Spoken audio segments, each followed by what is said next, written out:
Good morning, boys and girls.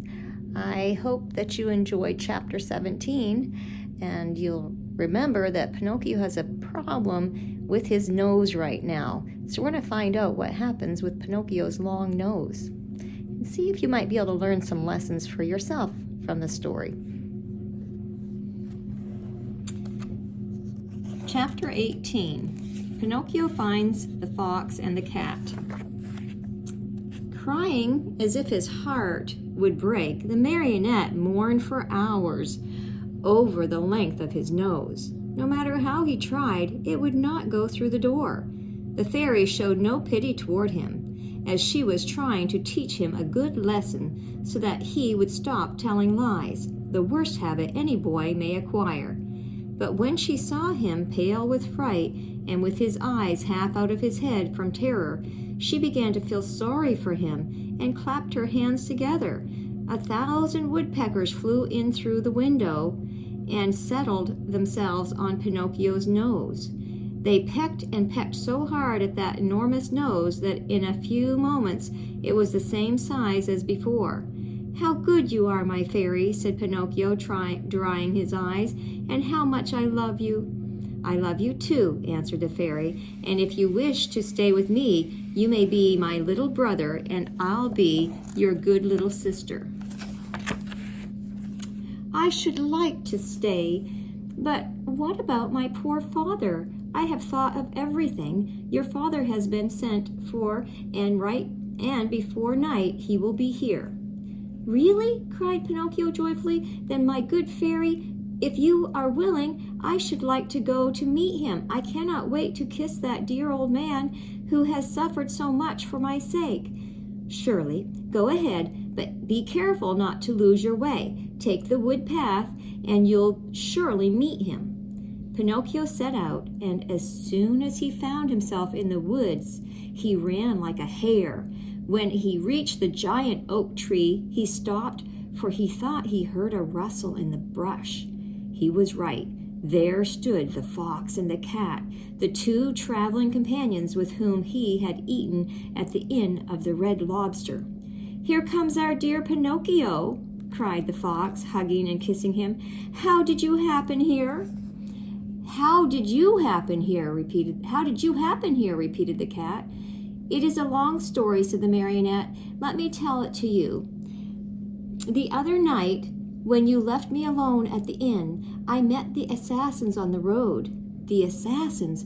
Oh, my poor friend, and what did they want?" "They wanted my gold pieces." "Rascals," said the fox. "The worst sort of rascals," added the cat. "And I began to run," continued the marionette, and they after me, until they overtook me and hanged me to the limb of that oak." Pinocchio pointed to the giant oak nearby. "Could anything be worse?" said the fox. "What an awful world to live in! Where shall we find a safe place for gentlemen like ourselves?" As the fox talked thus, Pinocchio noticed that the cat carried his right paw in a sling. "What happened to your paw?" he asked.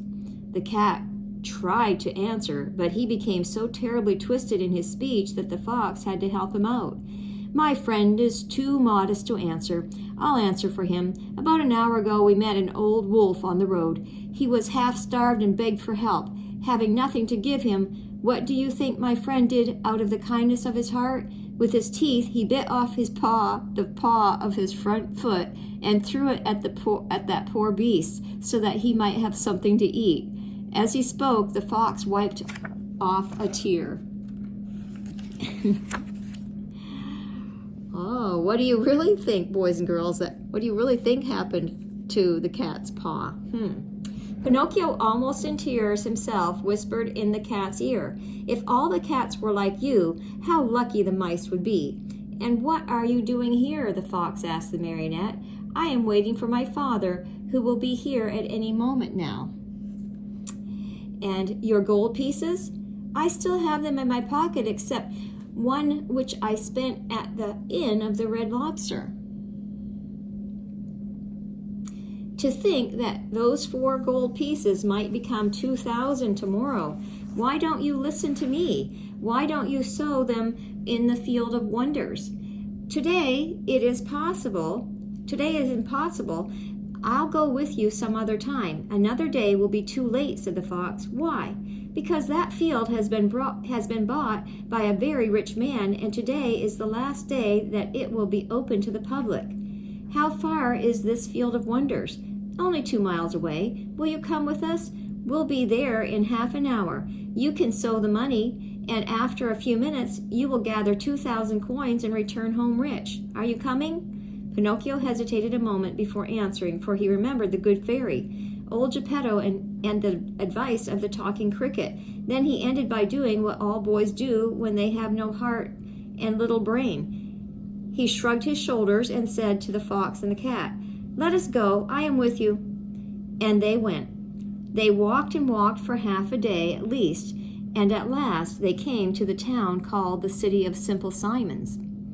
As soon as they entered the town, Pinocchio noticed that all the streets were filled with hairless dogs yawning from hunger, with sheared sheep trembling with cold, and Comble's chickens begging for a grain of wheat, with large butterflies unable to use their wings because they had sold all their lovely colors, with tailless peacocks ashamed to show themselves, and with bedraggled pheasants scuttling away hurriedly, grieving for their bright feathers of gold and silver lost to them forever. Through this crowd of paupers and beggars, a beautiful coach passed now and again. Within it sat either a fox, a hawk, or a vulture. "Where is the field of wonders?" asked Pinocchio, growing tired of waiting. "Be patient, it is only a few more steps away."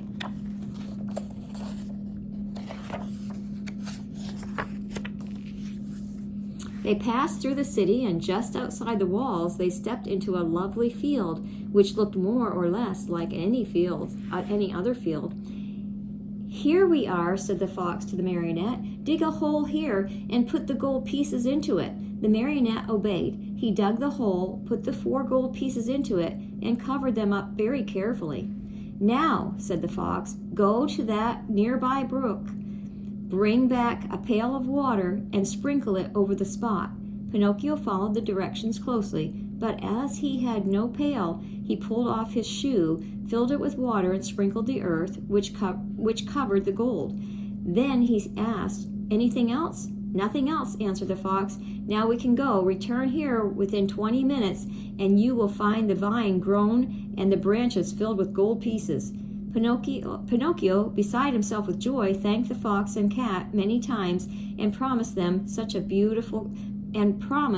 each a beautiful gift. "We don't want any of your gifts," answered the 2 rogues. "It is enough for us that we have helped you to become rich with little or no trouble. For this we are as happy as kings." They said goodbye to Pinocchio and, wishing him good luck, went on their way. So, what do you think might happen next? End of chapter 18.